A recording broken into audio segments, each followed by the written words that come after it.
right, let's bring in our first guest tonight, Adam Creighton, Washington correspondent for the Australian newspaper.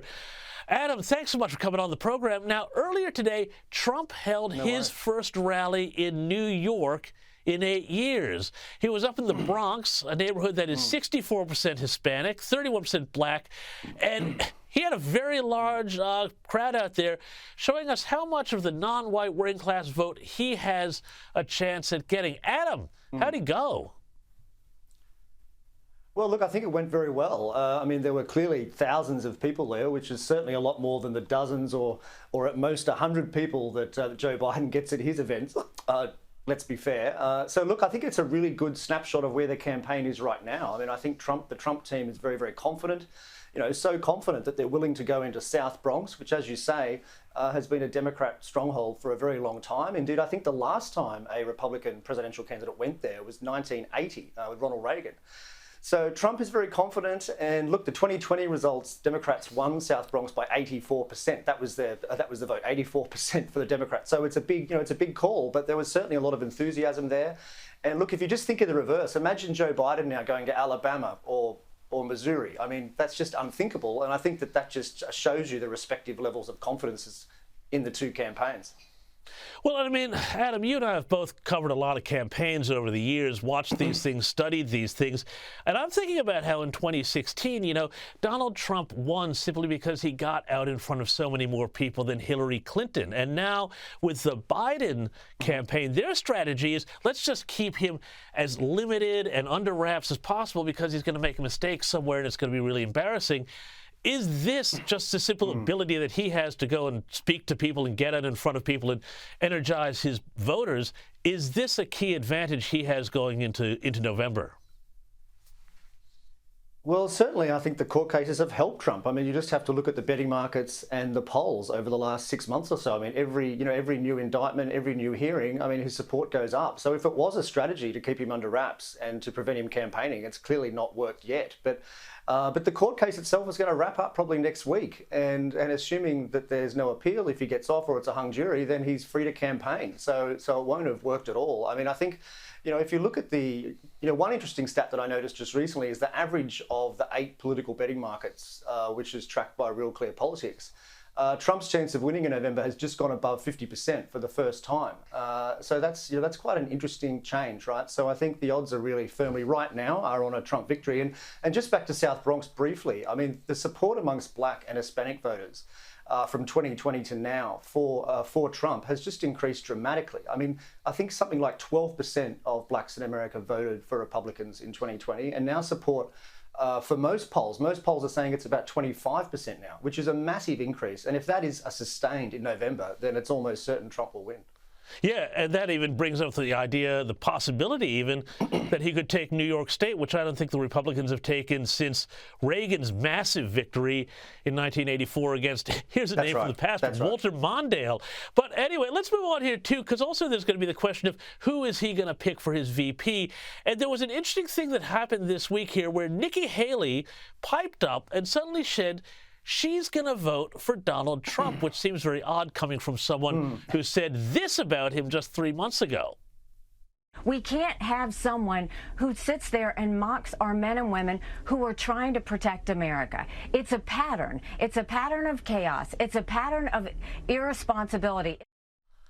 Adam, is this a case of relevance deprivation syndrome in action, or is she trying to make a plea for, you know, consider me for the vice presidency? And if she's not the VP, who is Donald Trump thinking about as his running mate?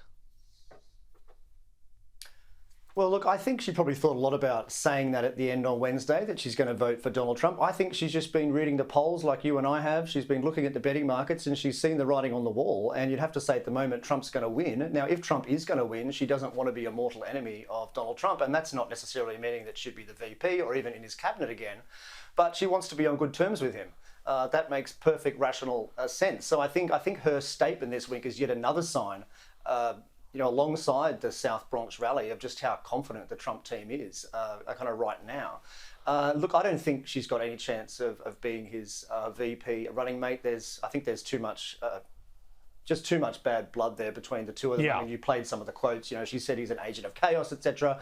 Look, we just don't know who he's going to pick, and he's not going to pick anyone until much closer to July when the convention is. I mean, he's basically said that. So he's quite enjoying now having all of these candidates, following them around the country, going to court, offering support. Because obviously many of them do want to be in that position. And it's a much more important vice presidential position than normal because, Trump can't get a third term. So whoever is that VP is going to be in a very good chance to be the candidate for the following election. Absolutely. Now, speaking of the election, though, this was really interesting. Out of Ohio, there's been this fascinating, complex, legal, arcane, slightly thing happening here where on Election Day, Joe Biden might not be able to appear on the Ohio ballot after the state legislature warned the party that he's going to miss the state's deadline for filing as a candidate. What is happening here, and is there actually a chance that this state, Ohio, could actually not see Joe Biden on the ballot? It's a huge state electorally. Yeah, well, look, each state kind of runs their own electoral rules, and many of the rules are very obscure, and there's so many states, and they're so complex that I think sometimes even the federal campaigns forget what the rules are. And I think it's just recently emerged, as you point out, that for the state of Ohio, you have to be the declared candidate 90 days before the election. And because the Democrat convention is not until August, Biden will not satisfy that 90 days. So it may well be that he can't appear on the ballot. But I think some politicians in Ohio, some of the legislature, they've said that they're going to try to change the law. So look, I mean, they probably will change the law, I imagine. I think it'd be very unfair if he can't appear on the ballot. But I mean, even if he didn't appear on the ballot, it's very unlikely that Biden would have won Ohio anyway. I think it's been Republican now for many, many cycles. Indeed. Now, finally, I want to talk about this huge crisis at the southern border, which just keeps on playing out. Let me play a little clip here from a Fox News reporter who was near San Diego this week. That's down in very southern California. Have a listen to what he witnessed. For the first time since the 1990s, Border Patrol's San Diego sector is now seeing the most illegal crossings of anywhere on the southern border. And we were out here during the overnight hours as masses of men from around the world came through here. We watched men from the Middle East and Asia pouring in here very nonchalantly as they crossed illegally. Several of them are what are known as special interest aliens. That means they are coming in from countries with potential national security concerns. Now, that's disturbing enough, but listen to Karine Jean-Pierre from the White House talk about this. The president has the authority to do something about this. Why should he have to do it unilaterally? Why should we do it in a legislative way? You're right, he took many executive actions before. Adam, tell me, why should the president have to do anything about this? Well, I mean, he's the president, he's the executive, he should, and there's certainly enormous political demand to do something. I mean, it's the #1 political issue in the US now, according to most polls. It's not inflation anymore. It's the southern border, effectively, and people understandably concerned that something like 9 million people have crossed the border in just a few years, which is extraordinary. That's the population of a small country. And of course, many of these people are bad eggs. And what's interesting about the California situation is that the arrivals have moved over to California from Texas. Numbers have dropped off in Texas. There's been a tough response there, but it's more or less a case of whack-a-mole where, you try to, you stop them coming in one state and then they go to another state. So it really needs a strong federal response. But, there's all these, there are all these theories about why Democrats don't want to stop the flow, to get votes in the future, etc. So I don't think there's going to be a tough response coming. That's a real shame. But anyway, what can you do? Adam Creighton, thank you so much for your time. Thanks, James.